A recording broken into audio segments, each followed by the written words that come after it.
عبداللہ بن قرظ رضی اللہ رحمۃ اللہ علیہ بزرگ تھے. یہ بات ہو سکتا ہے آپ میں سے کچھ لوگوں کے لیے فائدے کی بات ہو. انہوں نے عمر بن عبدالعزیز رحمۃ اللہ علیہ کو خط لکھا اور خط میں ایک عجیب بات لکھی. یشکو الیہ الحوام والاقارب. انہوں نے کہا کہ حضرت ہم افریقہ کے ملک میں ہیں اور یہاں پر ہمیں بچھو ڈستے ہیں اور درندے کھاتے ہیں. بھئی جنگل میں تھے تو درندے کھاتے تھے اور بچھو ڈستے تھے. تو انہوں نے کہا کہ آپ بتائیں کہ اب ہم یہاں کیا کریں. تو پھر عمر بن عبدالعزیز رحمت اللہ علیہ نے خط بھیجا اور اس میں لکھا کہ جتنے لوگ جنگل میں ہیں ان کو چاہیے کہ وہ پڑھیں وَمَا لَنَا أَلَّا نَتَوَكَّلْ عَلَى اللَّهِ. فرماتے ہیں کہ سارے لوگوں نے یہ پڑھنا شروع کیا درندے کا کیا کھانا اور بچھو کا کیا کاٹنا. وہ فرماتے ہیں کہ ہمیں پسو بھی نہیں کاٹا کرتے تھے, مچھر بھی نہیں کاٹا کرتے تھے اس آیت کے پڑھنے پر. یقین کے ساتھ اگر انسان اس کو جنگل میں بھی پڑھ لے پروردگار اس کو درندوں سے محفوظ فرما دیتا ہے. وَمَا لَنَا أَلَّا نَتَوَكَّلْ عَلَى اللَّهِ. چند لفظ ہیں آج کی مجلس میں اس سبق کو یاد کر لیجئے.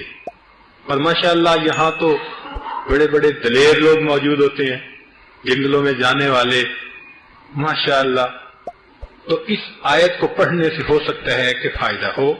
وَمَا لَنَا أَلَّا نَتَوَكَّلْ عَلَى اللَّهِ. اب دو واقعات سنانے ہیں, ٹائم کافی ہو گیا.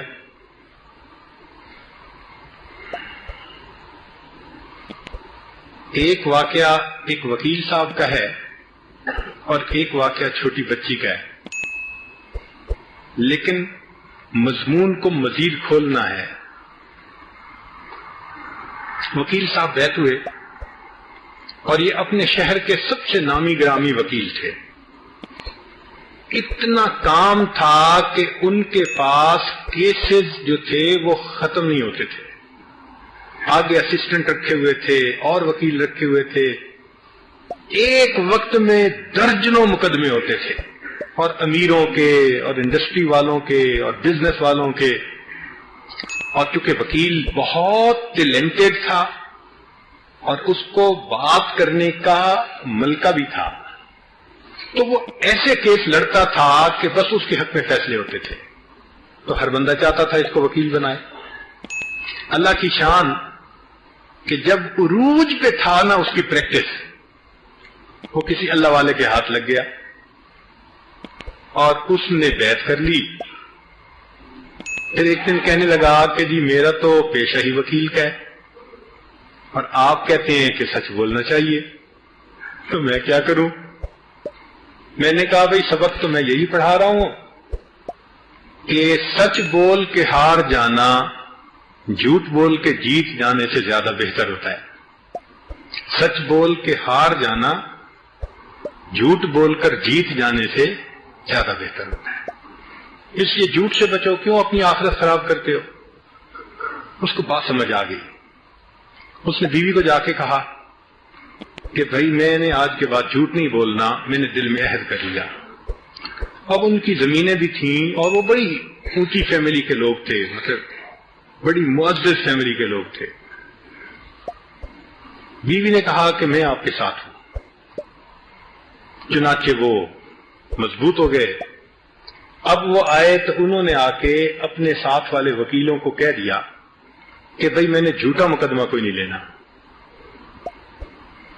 اب جو مقدمہ لے کے آتا وہ اس کو کہتے بھئی میں نے جھوٹا مقدمہ نہیں لینا. لوگ کہتے نہیں بالکل ہم تو سچ پہ ہیں. تو وہ اگلی بات کرتا کہ کیس کی پیروی کے درمیان اگر مجھے فیل ہوا کہ آپ جھوٹے ہیں تو میں پیروی نہیں کروں گا. اب کون مقدمہ دے اس کو. لوگ پیچھے ہٹ گئے. لو جی اب اس کے پاس کیس آنے ہی بند ہو گئے. کون کیس لائے؟ وہ بندہ جو پورے شہر میں ٹاپ کے اوپر تھا اب اس کے پاس مہینے کا 1 روپیہ بھی کام نہیں ہے، سارا دن بیٹھتا رہتا دفتر میں اور خالی واپس آ جاتا، 1 مہینہ فارغ، 2 مہینہ فارغ۔ دوستوں نے مذاق بنا لیا، کوئی مولوی صاحب کہہ رہا ہے، کوئی ملا صاحب کہہ رہا ہے، کوئی صوفی صاحب کہہ رہا ہے، دوست تھے آخر، پورے کورس میں اسی کی باتیں۔ وہ دیکھو جی کتنا بے وقوف انسان، اتنا اچھا اس کا کام چلتا تھا، چیمبر بھرا رہتا تھا لوگوں سے، اب اس کے پاس ہوتا ہی کوئی نہیں، مگر اس نے ساری باتیں سنی اور اللہ پہ اس نے توکل کر لی کہ اللہ مجھے رزق حلال کھانا ہے۔ وکیل کا پیشہ اور رزق حلال کھانے کی نیت، اللہ اکبر۔ لوگوں نے تو وکیل کے بارے میں یا اللہ ایسے ایسے الفاظ کہے ہیں کہ کہتے ڈر لگتا ہے، بہت مشکل، کیونکہ جھوٹ بولنا پڑتا ہے ٹکا کے۔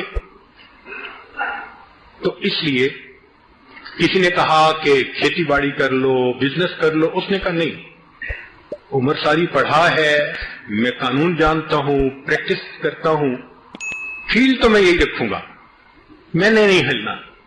لو جی، اس بندے کے اوپر 2 سال آزمائش کے آئے، پہلا سال بہت دکھ والا تھا، دوسرا اس سے بھی زیادہ دکھ والا تھا۔ شہر میں لوگ ملتے تو باتیں کرتے، رشتہ دار باتیں کرتے، عورتیں رشتہ دار باتیں کرتی، لوگ بے وقوف سمجھتے، لوگ سمجھتے اس کو تو عقل ہی نہیں ہے۔ تو تنگی الگ تھی، ہیوملیشن الگ تھی، مگر وہ اللہ کا بندہ جمع رہا۔ 2 سال کے بعد پھر اللہ نے حالات کو بدلنا شروع کیا، پھر اس کے اوپر مکی دور ختم ہوا اور مدنی دور شروع ہوا۔ وہ کیسے کہ جو لوگ سچے مقدموں والے تھے، سارے تو جھوٹے نہیں نہ ہوتے، وہ اس کے پاس آتے اور کہتے جی ہم بالکل سچ پہ ہیں، یہ ہمارا رائٹ ہے، آپ ہمارا مقدمہ لڑیں۔ یہ تحقیق کرتا اور یہ مقدمہ لڑتا۔ اچھا، جب یہ مقدمہ لڑتا تو واقعی وہ کیس ٹھیک ہوتا۔ تو جو ججز تھے نا علاقے کے، انہوں نے فیل کیا کہ یہ بندہ، جیسے لوگ کہتے ہیں نا کہ جھوٹ والا مقدمہ لیتا ہی نہیں ہے، یہ لیتا ہی ٹھیک مقدمہ ہے۔ چنانچہ ایک مقدمہ انہوں نے اس کا دیکھا ٹھیک تھا، دوسرا ٹھیک تھا۔ جب 15-20 مقدمے انہوں نے چیک کر لیے نا تو ان کو ایک اعتماد ہو گیا۔ اب نتیجہ کیا نکلا کہ جو مقدمہ لے کے جاتا اس کے حق میں فیصلہ، اس کے حق میں فیصلہ۔ اب جو سچ پہ تھے اور امیر تھے وہ بھی آنے لگ گئے، جی ہمارا مقدمہ بھی بالکل ٹھیک ہے۔ وہ جی اس لوگوں کو پتہ چل گیا کہ یہ جس مقدمے کو لے کے جائے گا، جج شکل دیکھتے اس کے حق میں فیصلہ کر دے گا۔ اللہ کی شان کے تیسرے سال میں اتنا کام اس کے پاس آیا کہ جو پہلے 2 سالوں میں نہیں کماتا تھا وہ اس نے 1 سال میں کمایا۔ ابھی 1 سال میں کمایا تھا، اللہ کی شان کی حکومت نے ایک پالیسی کی کہ جو پرانے وکیل ہیں نا تو ان میں بعض کو پروموٹ کیا جائے اور جج بنایا جائے۔ یہ ایک کچھ ڈیل تھی وکیلوں کے ساتھ، تو انہوں نے کہا کہ ہم ایسے ہی کریں گے۔ چنانچہ جب حکومت کی پالیسی نکلی تو انہوں نے کہا کہ اچھا ہمیں ایسے وکیل بتائیے جو اپنے فیلڈ میں ماہر ہوں، اچھے ہوں، فلاں ہوں۔ لو جی سلیکشن میں اس کا نام پہلے نمبر پر آ گیا اور اللہ نے اس کو وکیل سے جج پروموٹ کیا۔ جھوٹ بولتا تھا، مائی لارڈ کہتا تھا زمین پہ کھڑے ہو کے، سچ بولنے لگا، اللہ نے اس کو جج بنا کے اوپر بٹھا دیا۔ میرے بندے رزق تو میں دیتا ہوں۔